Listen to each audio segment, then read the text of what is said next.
Hello বন্ধুরা, আজকের মিলন হবে কতদিনে ধারাবাহিকের শুরুতেই মোড়টা ছিল অন্যরকম। চলো আস্তে আস্তে সব গুছিয়ে বলে তোমাদের। শুরুতে আমরা দেখতে পাই এলা বেশ শক্ত গলায় গোড়ার দিকে তাকিয়ে বলে, খুব ভালো হলো আজকে দুজনকে সামনাসামনি আমি পেয়ে গেলাম। তাই আপনাকে সরাসরি একটা প্রশ্ন করতে চাই মিস্টার সেন, আপনাদের দুজনের মধ্যে কি ভালোবাসার সম্পর্ক রয়েছে? নেহা তো দাবি করে যে নেহা আপনাকে ভালোবাসে, ও আপনার জন্যই এই দেশে এসেছে। কিন্তু আপনি তো আমাকে এতদিন বলেছেন যে আপনি ভালোবাসায় বিশ্বাস করেন না, বিয়েতে বিশ্বাস করেন না। তাহলে সেই কথাটা কি সত্যি, নাকি আপনি নেহাকে ভালোবাসেন সেই কথাটা সত্যি? কারণ দ্বিতীয় কথাটা যদি সত্যি হয়, তাহলে আমি কিন্তু এই মুহূর্তে সেন বাড়ি থেকে আপনার জীবন থেকে চলে যেতে রাজি। নেহা গোড়ার হাত ধরার চেষ্টা করে আকুতি ভরা সুরে বলে, গোড়া চুপ করে আছো কেন? বলো, ওকে বলে দাও আমরা একে অপরকে ভালোবাসি, আমরা একসাথেই থাকতে চাই। গোড়া দৃঢ়ভাবে নেহার দাবি অস্বীকার করে বলে, that's not true Neha, that's not true. আমি কোনোদিন তোমাকে এরকম কোনো কথা বলিনি। I have never promised you anything. আমি সবসময় শুধু তোমাকে বলে এসেছি যে প্রেম, ভালোবাসা, বিয়ে এসব আমি বিশ্বাস করি না। আমি বিশ্বাস করি মানুষ বিয়ে করে, ভালোবাসার কথা বলে, সবটাই কোনো না কোনো স্বার্থে। আমি কোনোদিন এই ইনস্টিটিউশনে বিশ্বাস করি না, আর সেটাই তোমাকে বলে এসেছি। আমি তোমাকে এটাও বারবার বলেছি যে তুমি আমার বন্ধু। You are always my best friend, that's about it, তার বেশি কিছু না। এরপর নেহা পুরনো স্মৃতি মনে করিয়ে দিয়ে বলে, না সত্যি নয় আর সত্যি হতে পারে না গোড়া, কারণ আমি জানি তুমি দোলের দিন সবার সামনে নিজের ভালোবাসার কথা স্বীকার করেছিলে। তুমি নিজে মুখে বলেছিলে আই লাভ ইউ নেহা, বলনি? গোড়া স্মৃতিতে নেশার গড়ে বলছে আই লাভ ইউ নেহা। গোড়া বর্তমানে নেহার দিকে তাকিয়ে বলে, তোমার সাথে তো তখন আমার আলাপই হয়নি নেহা।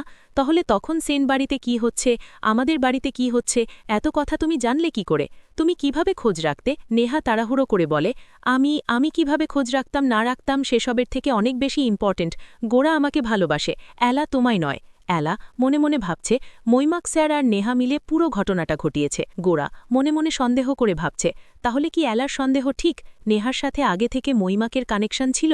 গোড়া নেহাকে উদ্দেশ্য করে বলে, যদি এসব জেনেই থাকো তাহলে এটাও তোমার জানার কথা যে সেদিন আই ওয়াজ ইনটক্সিকেটেড। তাই নেশার ঘরে কি বলেছি না বলেছি that's not important, and most importantly I am pretty sure I didn't mean a single word. পরের দৃশ্যে এলা নেহাকে স্পষ্ট করে বুঝিয়ে দিয়ে বলে, এবার তোমার কাছে আশা করি সবটা পরিষ্কার হয়ে গেছে। তুমি নিশ্চয়ই বুঝতে পারছো যে নেশার ঘরে বলা কথার কোনো গুরুত্ব থাকে না। কি বলো তো নেহা, তুমি হয়তো মিস্টার সেনের সাথে এক বাড়িতে থেকেছ, কিন্তু আমি ওনার সাথে এক ঘরে থাকছি, দিনরাত ওনাকে চোখের সামনে দেখছি। তাই একটু হলেও তোমার থেকে আমি ওনাকে বেশি চিনি। এবার তোমাকে একটা কথা বুঝতে হবে, তোমার বন্ধু এখন বিবাহিত, তার এক স্ত্রী রয়েছে, তাই তার ঘরে বা তার জীবনে তুমি এরকম হুটহাট ঢুকে পড়তে পারো না। গোড়া ক্লান্ত স্বরে বলে, এলা প্লিজ, অনেক রাত হয়েছে, এখন আর এসব ডিসকাশন ভালো লাগছে না। নেহা তুমি তোমার লাগেজ নিয়ে গেস্ট রুমে চলে যাও প্লিজ। নেহা অভিনয় করে দুর্বলতা প্রকাশ করে বলে, গেস্ট রুমেই তো ছিলাম গোড়া, শরীরটা খুব উইক লাগছে, মাথাটা কেমন ঘুরছে, বেশি টায়ার্ড লাগছে, ও গড পেইন ফিল হচ্ছে। গোড়া উদ্বিগ্ন হয়ে বলে, নেহা আই ইউ অলরাইট? এলা তাচ্ছিল্য ভরা হাসি দিয়ে বলে, কি অদ্ভুত না নেহা, আমিও দাঁড়িয়েছিলাম, আমার দিকে তুমি ঢলে পড়লে না, মাথা ঘুরে সোজা মিস্টার সেনের গায়ে গিয়ে পড়লে। মানে যখন তখন অন্যের হাজবেন্ডের গায়ে পড়ে যাওয়ার অভ্যেসটা একদম ভালো নয়। গোড়া এলাকে থামিয়ে বলে, এলা ছেড়ে দাও, হয়তো ওর মাথাটা সত্যিই ঘুরে গেছে। এলা পাল্টা যুক্তি দিয়ে বলে, কি করে ঘোরে, ও তো দিব্যি আছে, আর নীরা তোমায় ভিডিও দেখালো ও লাফালাফি করছে, সারা ঘর জুড়ে দৌড়াচ্ছে। গোড়া অবাক হয়ে বলে, কিসের ভিডিও? নেহা বিষয়টি ঘুরিয়ে দিয়ে বলে, ও কিছু না, আমরা একটু ফান করছিলাম, নীরা আমায় এন্টারটেইন করছিল। এখন আমার শরীর ঠিক আছে গোড়া, আমি লাগেজ নিয়ে গেস্ট রুমে যাচ্ছি। গোড়া সাহায্য করতে চাই বলে, ছেড়ে দাও, তোমার শরীর দুর্বল, আমি তোমাকে ঘরে রেখে দিয়ে আসছি। তারপর নেহা ক্ষমা চাইবার ভান করে বলে, সো সরি এলা, এক্ষুনি পড়ে যেতাম, দেখেছ তো? এলা গম্ভীরভাবে বলে, ভাঙত না, কোনো ছবি বা সম্পর্ক কোনোটাই এত সহজে ভাঙে না নেহা, আর যে সম্পর্ক ওপরবালা তৈরি করেন সেটা ভাঙা যায় না নেহা। হিংস্র গলায় বলে, ভাঙতে চাই না, উপড়ে ফেলতে চাই, তোমাকে গোড়ার জীবন থেকে একেবারে সরিয়ে ফেলতে চাই এলা। আমি জানি ও আমাকেই ভালোবাসে, সেই জন্যই তো তোমাকে বিয়ে করেও বউয়ের অধিকার দেয়নি। এই বিছানাটার দিকে তাকিয়ে দেখেছ, মাঝখানে বালিশ দিয়ে দাওয়াল বানানো। তুমি নিজেকে যতই ওর ওয়াইফ বলো না কেন, ওয়াইফের ভালোবাসা বা অধিকার কোনোটাই তুমি পাওনি, কারণ সেগুলোর উপর অধিকার শুধু আমার। তুমি ওর অতীত, আমি বর্তমান এবং ভবিষ্যৎ, আমি ওর জীবনসঙ্গী। নেহা আবার বলে, ভ্যালিড ফর 4 মান্থস, মেয়াদ মাত্র 4 মাস। এলা আত্মবিশ্বাসের সাথে বলে, উনি চাইলে 4 মাস কেন, আমি ওনার জীবনের সারা জীবন থাকব, কারণ মিস্টার সেন খুব সৎ মানুষ। উনি যদি কাউকে ভালোবাসতেন তাহলে সেটা লুকোতে পারতেন না, যেমন সাহস করে স্বীকার করতে পারেন। কিন্তু আমি ওনার চোখে তোমার জন্য কোনো ভালোবাসা দেখিনি, শুধু ঘৃণা দেখেছি। আমি নিজেকে কথা দিয়েছি এই 4 মাসে ওনাকে ভালোবাসতে শেখাবো, তারপর যদি আমার ভালোবাসা সত্যি সত্যি হয় উনি নিজেই আমার কাছে আসবেন। নেহা ব্যঙ্গ করে বলে, ইন ইয়োর ড্রিমস এলা, তুমি তো আগে ম্যাচমেকিং করতে তাই না? এবার গোড়ার লাইফেও সেটা করো, ওকে ওর ভালোবাসার মানুষের কাছে ফিরিয়ে দাও। এলা চ্যালেঞ্জ দিয়ে বলে, যদি কেউ ওনার ভালোবাসা পাওয়ার যোগ্য হয় আমি নিজেই সেটা করব, কিন্তু যদি দেখি এটা একটা নাটক তাহলে থার্ড পার্সনকে সরাতে আমিও জানি। নেহা শান্ত গলায় বলে, থার্ড পার্সন আসলে কে সময়ই বলবে। এরপর নেহা গোড়ার মায়ের বালা দেখিয়ে বলে, এই বালাটা তো গোড়ার মায়ের, গোড়াই আমায় দিয়েছিল। এবার বুঝতে পারছো এলা, গোড়ার জীবনে আমার জায়গাটা কি? গোড়া স্মৃতিতে এলাকে বলছে, এটা আমার মায়ের চুড়ি, মা বলেছিল আমার বিয়ের সময় আমার স্ত্রীকে দিতে, এটা আমার মায়ের শেষ স্মৃতি, আমি চাই এটা আপনি রাখুন।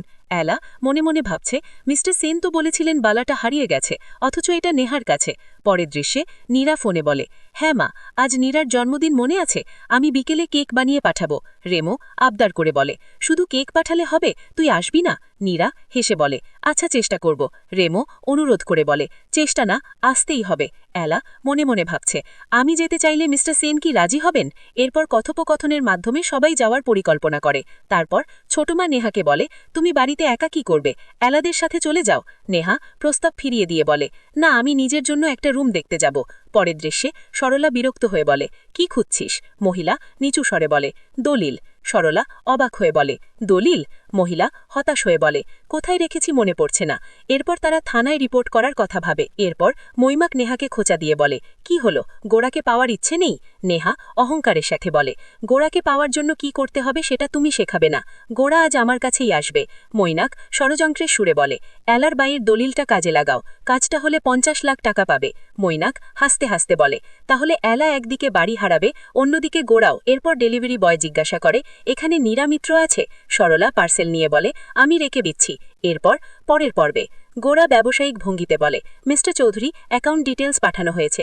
মিস্টার চৌধুরী হেসে বলে, ডিনার না করালে ছাড়ব না। গোড়া বিনয়ের সাথে বলে, আজ সম্ভব না, অন্য জায়গায় কথা দেওয়া আছে।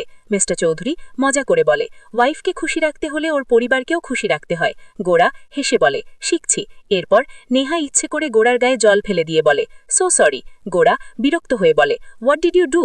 নেহা অভিনয় করে বলে, খেয়াল করিনি। এখন ভেজা শর্ট পরে যাবি কি করে? গোড়া শান্তভাবে বলে, সমস্যা নেই, আমি বাড়ি গিয়ে চেঞ্জ করে যাব। নেহা ফোনে হেসে বলে, কাজ হয়ে গেছে। গোড়া বাড়ির দিকেই যাচ্ছে। শেষ সিনে নীরা অপেক্ষা করতে করতে বলে, বলেছিল তো আসবে, নিশ্চয়ই আসবে। গোড়া ঘরে ঢুকে বলে, এলা আপনি এখানে? নেহা ধীরে ঘুরে তাকালে বিস্ময়ে থেমে যায়। এই ছিল মিলন হবে কতদিনে ধারাবাহিকের আজকের পর্ব। ভিডিওটি ভালো লেগে থাকলে একটি লাইক করবেন, আর পরবর্তী পর্বে কি হতে চলেছে আপনার মতামত কমেন্টে জানান। আর পরবর্তী পর্ব সবার আগে পেতে চ্যানেলটি সাবস্ক্রাইব করে রাখুন।